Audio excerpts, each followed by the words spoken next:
लोकसभा चुनाव के बीच हिंदुत्व से जुड़े चेहरों के खिलाफ साजिशें रची जा रही हैं। उनको मारने की प्लानिंग हो रही है। गुजरात के सूरत से एक मौलवी मोहम्मद सोहेल उर्फ मौलवी अबू बकर टिमोल को इस साजिश में शामिल होने के आरोप में सुरक्षा एजेंसियां गिरफ्तार भी कर चुकी हैं। गिरफ्तार आरोपी के पाकिस्तान और नेपाल सहित कई देशों में रहने वाले कट्टरपंथियों के साथ संपर्क था।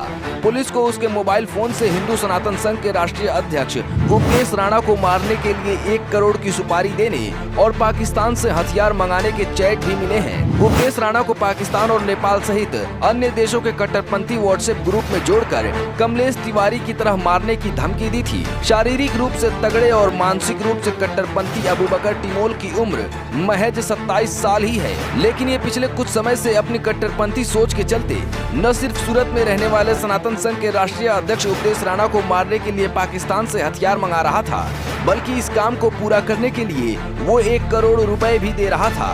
भाजपा के निलंबित नेता नुपुर शर्मा और भाजपा विधायक टी राजा सिंह को मारने और धमकाने का भी षड्यंत्र रचा था।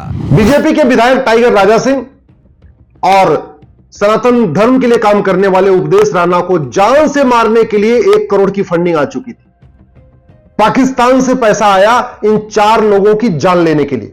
ये जो पकड़ा गया मोहम्मद सोहेल उर्फ अबू बकर, ये सोचिए धागा कंपनी में मैनेजर था। अगर आप चाहते हैं कि भारत में शांति, समृद्धि, खुशहाली आए, सनातन संस्कृति मजबूत बने, सनातन संस्कृति खत्म ना हो, इस तरीके की जो रोज धमकी आ रही है रुके, भारत में जिहाद, मजहबी उन्माद, कट्टरवाद, ये सब बंद हो, घुसपैठ, धर्मांतरण रुके, तो प्लीज आपकी बात 400 पार करिए। दूसरा, ये जो मोहम्मद सोहेल जिसने अभी 4 लोगों को मारने के लिए 1 करोड़ रुपए लिए, पहले पकड़ा जा चुका है।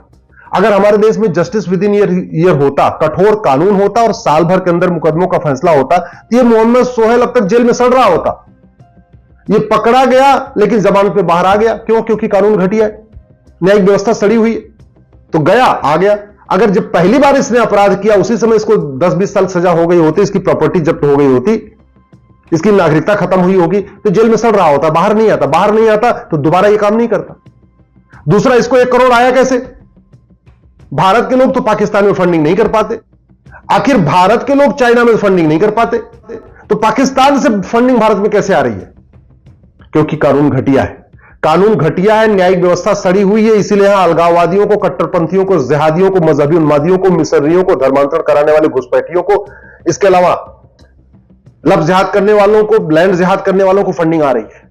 तो कानून बदलना पड़ेगा। बिना कानून बदले कुछ नहीं होगा और कानून बदलने के लिए 400 पार करना पड़ेगा। सबसे पहला सवाल यह है, तो चीन में जो लोग रहते हैं उनको मारने के लिए पाकिस्तान से फंडिंग क्यों नहीं आती, और भारत में टाइगर राजा सिंह, नुपुर शर्मा, सुरेश चौहान, उपदेश राणा को मारने के लिए पाकिस्तान से फंडिंग क्यों आती है? दूसरा, और भारत में हर जितने रिलीजन है सबके अपने अपने संगठन है।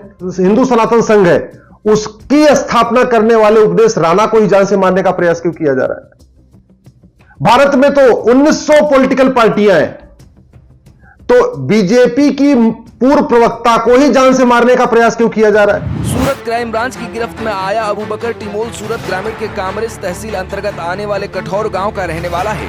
आरोपी तो एक धागा बनाने वाली कंपनी में काम करता है और अपने घर पर ही मुस्लिम बच्चों को धार्मिक ज्ञान भी देता है, इसलिए उसे मौलवी भी कहते हैं। सूरत क्राइम ब्रांच को इसकी कट्टरपंथी मानसिकता को लेकर कुछ दिन पहले ही भनक लगी थी। मोहम्मद सोहेल उर्फ मौलवी अबू बकर पिछले 1.5 साल से पाकिस्तान के डोंगर और नेपाल के शहनाज के साथ सोशल मीडिया पर संपर्क में था। इन तीनों की बातचीत में कहा जाता था कि भारत में नबी की गुस्ताखी में दखल दिया जाता है, जिनको सीधा करने की जरूरत है।